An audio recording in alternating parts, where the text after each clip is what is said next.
다음은 문희상 의장님께서 임시의정원 100주년을 맞이해 기념사를 하시겠습니다.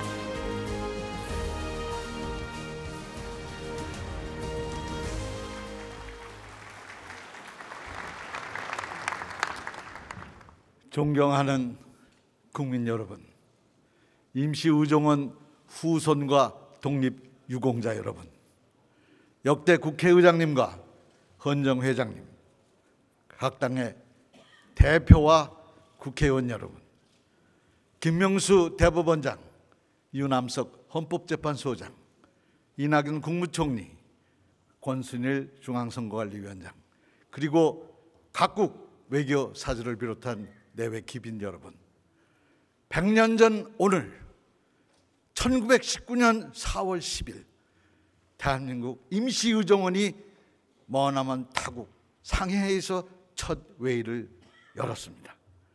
그리고 오늘 2019년 4월 10일은 대한민국 임시의정원이 100주년을 맞는 기념비적인 날입니다. 대한민국 국회에서 뜻깊은 기념식을 개최하게 되어서 매우 영광스럽게 생각합니다. 나라를 위해 희생하신 애국자들의 헌신에 감사와 경의를 표하며 입법부를 대표하여 기념식에 참석해 주신 한 분 한 분께 가슴 깊이 우러나오는 감사의 말씀을 드립니다. 특히 오늘 홍창휴 여사께서 전해주신 홍진 선생의 유품들은 우리 국민 모두의 소중한 유산이 될 것입니다. 항일 독립운동의 찬란한 역사가 될 것입니다. 진심으로 감사의 말씀을 드립니다. 존경하는 국민 여러분, 내외 기빈 여러분, 기민년 3월 1일 우리의 선조들은 조선이 독립한 나라이며 조선인이 이 나라의 주인임을 전 세계에 선포했습니다. 침략국의 폭압에 비폭력 평화정신으로 저항하며 민족의 항일 독립정신을 세계 만방에 알렸습니다. 자유와 평등, 평화와 민주, 인권이라는 인류 보편적 가치를 염원하며 기꺼이 목숨을 바쳤습니다. 3.1 독립운동은 저항의 차원을 넘어서 민족의 사상과 철학, 인류애를 보여준 위대한 유산입니다. 우리 민족의 긍지와 자부심을 드높인 숭고한 역사입니다.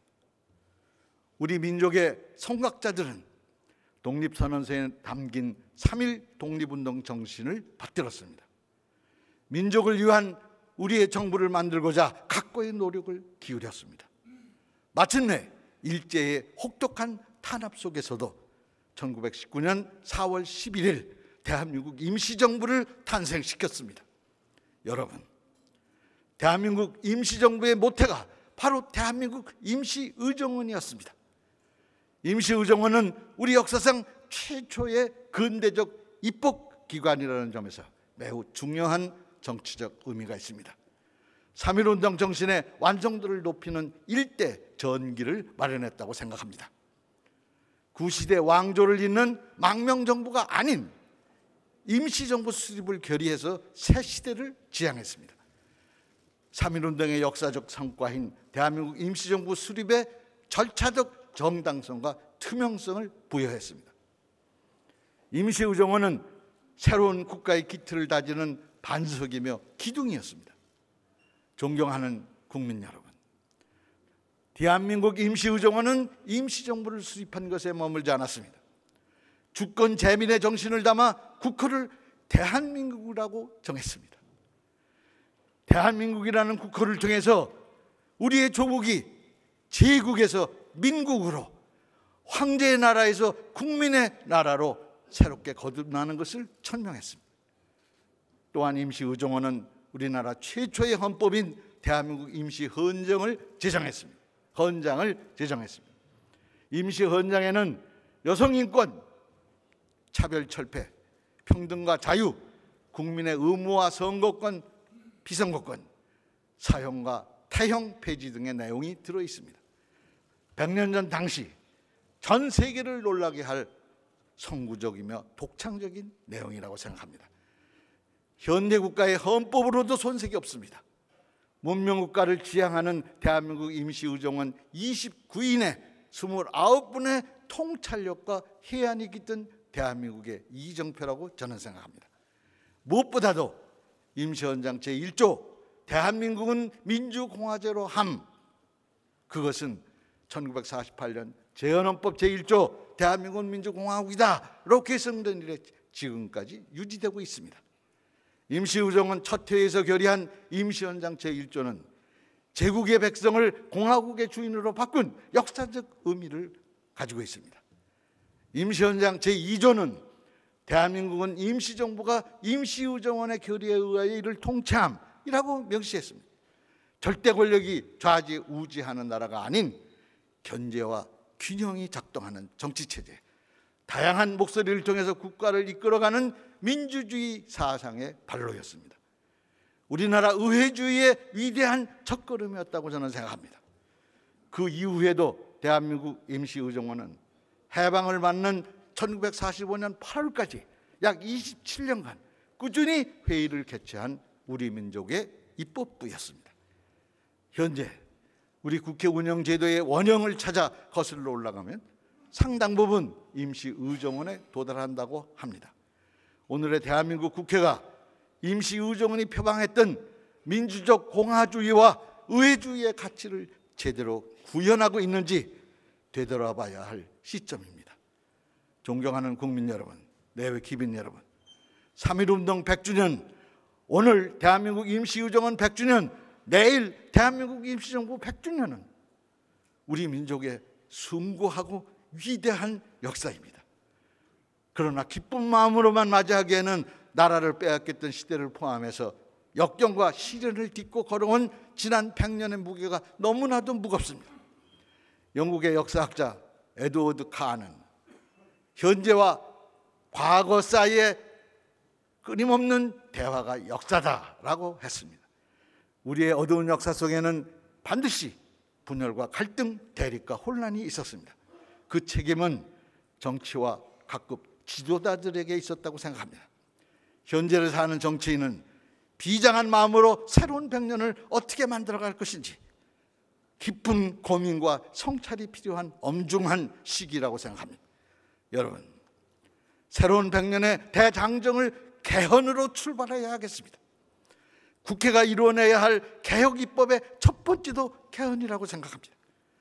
촛불 민심의 명령을 제도화로 마무리해야 하겠습니다. 제20대 국회의 책무이라고 저는 생각합니다. 역사적으로도 모든 혁명적 대사건은 개헌이라는 큰 틀의 제도화, 시스템의 대전환으로 마무리됐습니다. 4.19 혁명과 87년 6월 민주항쟁이 그러했습니다. 현재 우리의 정치 시스템은 전부 아니면 전무라는 승자 독식 구조입니다. 이기지 못하면 죽는다는 비정치적인 사고, 대결적인 사고가 정치를 지배하고 있습니다. 더욱이 불평등과 양극화가 갈수록 심화되고 있습니다. 이는 경제적 위기뿐만 아니라 정치적 위기로도 다가오게 됩니다. 양극화가 심화돼서 중산층이 갈수록 감소할수록 극단의 정치가 활개치게 되고 선동가가 등장하기 쉬운 환경이 조성되기 때문입니다. 국민 통합은 외면하고 반목과 갈등을 이용하는 나쁜 정치가 비집고 들어오기 때문입니다. 100년을 매듭지으며 패러다임 대전환의 전기를 마련해야 합니다. 제왕적 대통령제로 불리는 현행 권력구조와 표심을 왜곡하는 선거제도를 고치지 않는다면 선거가 거듭할수록 대결 정치의 강도는 더욱 거세지고 그 폐해는 증폭될 것입니다. 핵심은 권력의 분산이라고 생각합니다. 국회에서 총리를 복수 추천하고 대통령이 임명하는 내용으로 2020년 총선에서 국민투표에 붙여서 다음 정권에서 시작하는 개헌에 대한 일괄 타결 방안을 논의합시다. 결코 늦지 않았습니다. 이 시대를 사는 정치인으로서 개헌은 소명이며 책무입니다. 제20대 국회가 끝까지 포기하지 말고 다시 용기를 내주리라고 기대합니다. 존경하는 국민 여러분, 내외 기빈 여러분, 대한민국 임시의정원은 좌와 우가 함께 참여하는 통합을 지향했습니다. 이동영 초대의장은 독립을 되찾는 데는 하나는 내 동지의 단결, 둘은 우리 동포들의 단결, 셋은 우리 모든 대한민족의 대동 단결에 있으니 오로지 뭉치면 살고 길이 열릴 것이요 흩어지면 멸망이 기다리고 있을 뿐이라고 역설했습니다. 대한민국의 지난 100년은 역경과 시련, 도전과 영광의 역사였습니다.